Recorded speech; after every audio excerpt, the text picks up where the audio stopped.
محترم ناظرین، آج کی یہ اسپیشل ویڈیو 5 سوالات پر مشتمل ہے۔ اس ویڈیو میں صرف ان 5 سوالات کے جواب دیے جائیں گے۔ وہ 5 سوالات کچھ اس طرح کے ہیں کہ کیا کچی قبر پکی کرنے سے مردے کو تکلیف پہنچتی ہے؟ قبر پر پھول ڈالنے سے عذاب میں کمی ہوتی ہے؟ قبر پر پانی چھڑکنے سے مردے کو کیا فائدہ ہوتا ہے؟ قبر پر فاتحہ پڑھنے کا درست طریقہ کیا ہے؟ عذاب قبر کے وہ احوال جو نبی کریم صلی اللہ علیہ وآلہ وسلم نے خود بیان فرمائے۔ محترم ناظرین، سب سے پہلے ہم بات کر لیتے ہیں کہ قبر پر پھول ڈالنے سے عذاب میں کمی کیوں ہوتی ہے۔ قبر پر پانی چھڑکنے سے مردے کو کیا فائدہ ہوتا ہے؟ قبر پر پانی چھڑکنے کا عمل بظاہر نہایت سادہ سا لگتا ہے، لیکن سوال یہ ہے، کیا اس سے واقعی مردے کو کوئی فائدہ پہنچتا ہے؟ کیا یہ کوئی ایسا عمل ہے جس پر شریعت نے وعدہ کیا ہو کہ پانی چھڑکنے سے میت کو راحت یا ثواب ملے گا؟ دراصل اس عمل کی حقیقت سمجھنے کے لیے نیت، مقصد اور شریعت کے اصولوں کو سامنے رکھنا ضروری ہے۔ اسلام ایک ایسا دین ہے جو ہر عمل کے پیچھے نیت کو اصل بنیاد قرار دیتا ہے۔ اگر قبر پر پانی اس نیت سے ڈالا جا رہا ہے کہ اس سے مٹی جم جائے، دھول نہ اڑے، قبر کی ساخت برقرار رہے اور احترام قائم رہے، تو یہ درست ہے، کیونکہ یہ صفائی اور نظم کی نیت سے کیا جا رہا ہے۔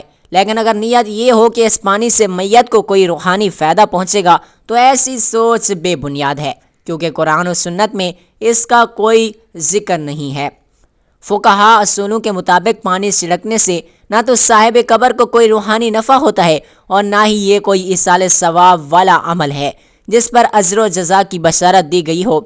نبی کریم صلی اللہ علیہ وآلہ وسلم نے اس عمل کی ترغیب دی، نہ اس کی ممانعت فرمائی۔ لیکن اگر کوئی شخص قبر کی مٹی کو بیٹھنے اور اڑانے سے بچانے کے لیے ہلکا سا پانی چھڑک دیتا ہے تو یہ درست ہے، لیکن اگر اسے عبادت سمجھ کر کیا جائے تو یہ بدعت کے قریب ہو جاتا ہے۔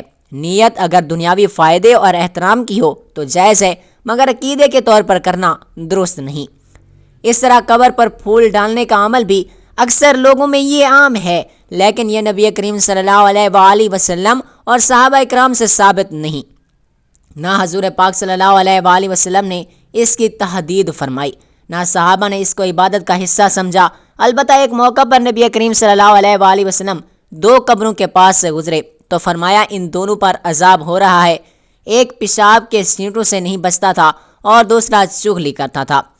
پھر آپ نے کھجور کی ایک تر شاخ لی، اسے 2 حصوں میں توڑ دیا اور دونوں قبروں پر گاڑ دیا اور فرمایا، مجھے امید ہے کہ جب تک یہ تر رہے گی ان کے عذاب میں تخفیف ہوگی۔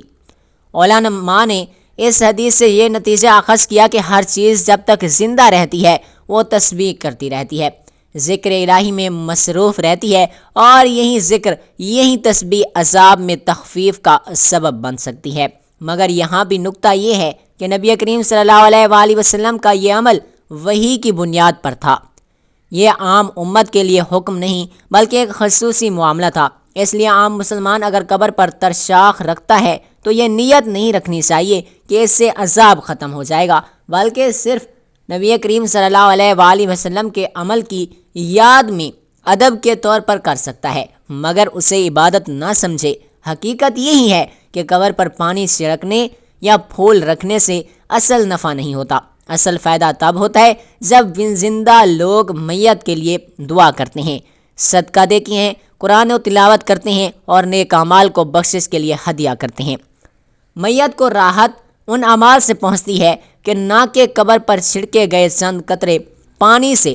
لہٰذا بہتر یہی ہے کہ قبر کی صفائی رکھیں، سادگی قائم رکھیں اور مرنے والے کے لیے وہ اعمال کریں جن سے ان کی روح کو حقیقی سکون نصیب ہو۔ یہی شرائط کا حسن اور بندگی کا اصل مفہوم ہے۔ محترم ناظرین، اب ہم بات کر لیتے ہیں قبروں پر چڑھنا یا ان کے اوپر سے گزرنا۔ ان کے اوپر سے گزرنا کیسا ہے؟ قبروں پر چڑھنا، ان کے اوپر سے گزرنا یا ان پر بیٹھ جانا شریعت مطہرہ میں سختی سے منع کیا گیا ہے۔ نبی کریم صلی اللہ علیہ وآلہ وسلم نے نہ صرف قبروں پر چڑھنے بلکہ ان سے پھلانگنے سے بھی روکا ہے، کیونکہ قبر میں موجود مومن کو بھی احساس ہوتا ہے اور اسے بھی تکلیف پہنچتی ہے۔ سوچنے کی بات یہ ہے، اگر کوئی شخص قبروں کے اوپر چلتا ہوا بھاگتا ہوا اور وہاں پہنچنے کی کوشش کرے تو کتنی قبریں اس کے قدموں تلے آئیں گی، کتنے مرحومین کو اذیت پہنچی ہوگی، اور پھر وہی اذیت آخرت میں اس کے لیے وبال بن جائے گی۔ نبی کریم صلی اللہ علیہ وآلہ وسلم نے ایک شخص کو قبر سے ٹیک لگاتے ہوئے دیکھا تو فرمایا، اے شخص، تو قبر والے کو تکلیف نہ دے، نہ وہ تجھے تکلیف پہنچائے۔ اس حدیث پاک سے ظاہر ہے کہ قبر سے ٹیک لگانا، اس پر بیٹھنا یا اس کے قریب بے ادبی سے کھڑا ہونا بھی میت کے لیے اذیت کا باعث ہے۔ فقہاء کرام نے لکھا کہ قبر کی بے حرمتی یا اس پر چڑھنا گناہ کبیرہ ہے۔ قیامت کے دن ایسے لوگوں سے ان مردوں کے حقوق کا حساب لیا جائے گا، لہذا بہتر یہی ہے کہ قبرستان میں ادب، سکون اور عاجزی کے ساتھ چلیں اور وہاں صرف دعا و مغفرت کی نیت سے جائیں، نہ کہ بے احتیاطی سے۔ نبی کریم صلی اللہ علیہ وآلہ وسلم نے فرمایا کہ عذاب قبر حق ہے، اور یہ حقیقت ہے جس پر ایمان لانا ہر مومن کے لیے ضروری ہے۔ لیکن غور کیجئے، اگر یہ عذاب بالکل سچا ہے، ہمیں اپنی آنکھوں سے دکھائی نہیں دیتا، کیونکہ اس لیے کہ یہ ہے بھی ان امور میں سے، اور اللہ تعالیٰ نے ان غیبی معاملات کو ہماری نظروں سے پوشیدہ رکھا ہے تاکہ امتحان باقی رہے۔ جیسے ہوا ہے، ہم اسے محسوس کرتے ہیں مگر دیکھ نہیں سکتے، گرمی اور سردی کو بھی ہم محسوس تو کرتے ہیں مگر ان کی شکل تو نہیں دیکھ سکتے۔ اس طرح جنات، فرشتے اور برزخی عالم کے سارے مناظر ہمارے حواس سے اوجھل ہیں، لیکن ان کا وجود حقیقت ہے۔ قبر کے عذاب کو بھی اس پردے کے پیچھے رکھا گیا ہے تاکہ انسان کا ایمان صرف مشاہدے پر نہیں بلکہ یقین پر قائم رہے۔ جب کوئی انسان دنیا سے رخصت ہوتا ہے اور اسے قبر میں رکھا جاتا ہے تو اس کے سامنے ایک نیا جہاں کھلتا ہے۔ اگر وہ مومن صالح ہو تو قبر جنت کے باغوں میں سے ایک باغ بن جاتی ہے، اور اگر وہ نافرمان اور گنہگار یا منافق ہو تو یہی قبر جہنم کے گڑھوں میں سے ایک گڑھا بن جاتی ہے۔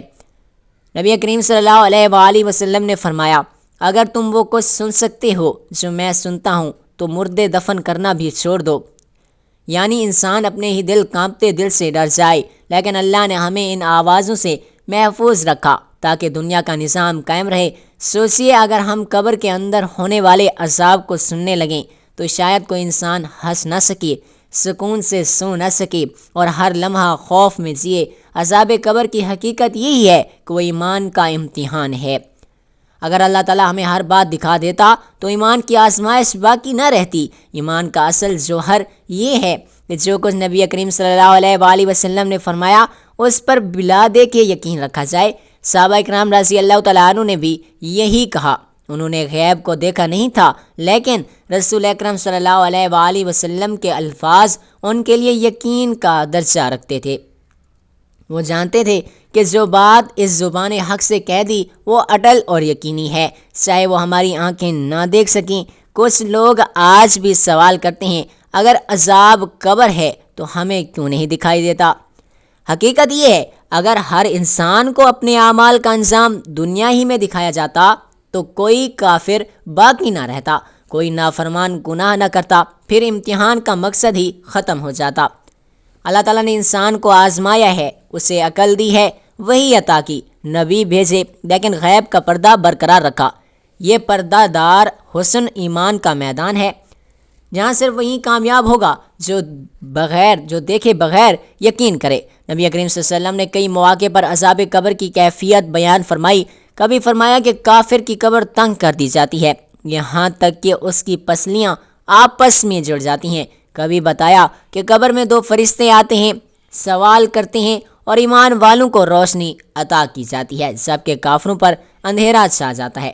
یہ ساری تفصیلات ہمیں اس لیے بتائی گئی ہیں تاکہ ہم عبرت حاصل کریں، غافل نہ رہیں اور اپنی زندگی کو آخرت کے لحاظ سے سنوار سکیں۔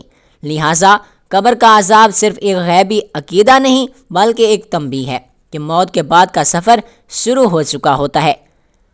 جو کچھ ہم نے بویا ہوتا ہے وہیں وہ سامنے آتا ہے۔ مومن کے لیے یہ عذاب نہیں بلکہ رحمت کا آغاز بن سکتا ہے۔ اگر وہ دنیا میں توبہ، ایمان اور اعمال صالحہ کے ساتھ زندگی گزارے تو نبی کریم صلی اللہ علیہ وآلہ وسلم نے ہمیں صرف خبردار نہیں کیا بلکہ راستہ بھی دکھایا۔ ایمان و تقوی اور اعمال خیر کا راستہ یہی راستہ ہے جو قبر کو نور سے بھر دیتا ہے اور اس پر چلنے والے کے لیے عذاب کے بجائے رحمت کا دروازہ کھلتا ہے۔ محترم ناظرین، اب ہم بات کر لیتے ہیں، کیا قبروں کو پکا کیا جا سکتا ہے؟ کیا قبر پکی کرنے سے مردے کو تکلیف پہنچتی ہے؟ بالکل واضح اور سیدھی بات یہ ہے کہ قبر کو عام طور پر پکا نہیں کیا جاتا، اور جس راستے کو ہم عام طور پر دیکھتے ہیں وہ سنت نبی صلی اللہ علیہ وآلہ وسلم کے عین مطابق ہے۔ کچھ کچی قبر رکھنا فضیلت اور سادگی کی علامت شمار کرتی ہے، مگر زندگی کے رنگ بہت باریک ہیں۔ بعض حالات ایسے آ جاتے ہیں جن میں قبروں کو محفوظ بنانے کی حقیقی ضرورت پیدا ہو سکتی ہے۔ اس ضرورت اور فضول خرچی میں فرق سمجھنا بہت ضروری ہے۔ اگر کوئی حقیقت سبب موجود نہ ہو تو قبر پر پختہ تعمیر یا مہنگی سجاوٹ کرنا درست نہیں۔ ٹائل، ماربل، بڑی بڑی چابیاں، یہ قیمتی اس مرحلے میں مردے کو کوئی فائدہ نہیں پہنچاتے۔ وہ سیرت عمل اور اس کے کیے گئے نیک اعمال سے فائدہ پاتا ہے، نہ کہ ہماری نمائش سے۔ اور جہاں تک دل کا سکون ہے اور زندگان کی جانب سے اللہ کی راہ میں کی جانے والی صدقات، دعا اور نیکیاں زیادہ مؤثر ہوں گی بنسبت اس کے کہ قبر کے اوپر مہنگی چیزیں بچھا دی جائیں۔ بسم اللہ الرحمن الرحیم۔ حضرت محمد مصطفیٰ صلی اللہ علیہ وآلہ وسلم کا ایک بہت ہی مشہور اور ایمان افروز واقعہ، جو ان کی سچائی اور اللہ پر بھروسہ کو ظاہر کرتا ہے۔ واقعہ حضرت محمد مصطفیٰ صلی اللہ علیہ وآلہ وسلم اور غار ثور کا واقعہ، جب کفار مکہ نے اسلام کے پھیلنے کو برداشت نہ کیا اور نبی کریم صلی اللہ علیہ وآلہ وسلم کو قتل کی سازش کی، تو اللہ تعالیٰ کے حکم سے آپ صلی اللہ علیہ وآلہ وسلم نے ہجرت مدینے کا ارادہ فرمایا۔ آپ صلی اللہ علیہ وآلہ وسلم کے ساتھ حضرت ابوبکر صدیق رضی اللہ تعالیٰ عنہ بھی تھے۔ جب دونوں مکہ سے نکلے تو کفار کو خبر ہوئی، وہ تعاقب میں نکل کھڑے ہوئے۔ آخر کار نبی پاک صلی اللہ علیہ وآلہ وسلم اور حضرت ابوبکر غار ثور میں جا چھپے۔ کفار وہاں تک بھی پہنچ گئے، غار کے دہانے تک وہ کھڑے ہو گئے۔ حضرت ابوبکر رضی اللہ تعالیٰ عنہ کے دل میں فطری پریشانی پیدا ہوئی کہ اگر کفار نے نیچے جھانک لیا تو ہمیں دیکھ لیا جائے گا۔ اس موقع پر نبی کریم صلی اللہ علیہ وآلہ وسلم نے بڑی تسلی کے ساتھ فرمایا، لا تحزن ان اللہ معنا، غم نہ کرو، بے شک اللہ ہمارے ساتھ ہے۔ سورۃ التوبہ کی آیت نمبر 40۔ اللہ تعالیٰ نے اپنی قدرت سے وہاں مکڑی کا جال اور کبوتر کا گھونسلہ بنا دیا۔ جب کفار نے یہ منظر دیکھا تو کہنے لگے، اگر اس غار کے اندر کوئی گیا ہوتا تو یہ جال اور گھونسلہ نہ بنا ہوتا۔ اور یوں وہ واپس لوٹ گئے اور نبی پاک صلی اللہ علیہ وآلہ وسلم اور حضرت ابوبکر صدیق رضی اللہ تعالیٰ عنہ محفوظ رہے۔ سبق: اللہ پر توکل کرنے والا کبھی نقصان نہیں پاتا۔ مشکل وقت میں صبر اور یقین رکھنے سے اللہ مدد فرماتا ہے۔ نبی پاک صلی اللہ علیہ وآلہ وسلم کی سچائی، ایمان اور بہادری ہر مسلمان کے لیے مثال ہے۔ اللہ تعالیٰ سے دعا ہے کہ اللہ تعالیٰ نیک اعمال کرنے کی طاقت اور توفیق عطا فرمائے۔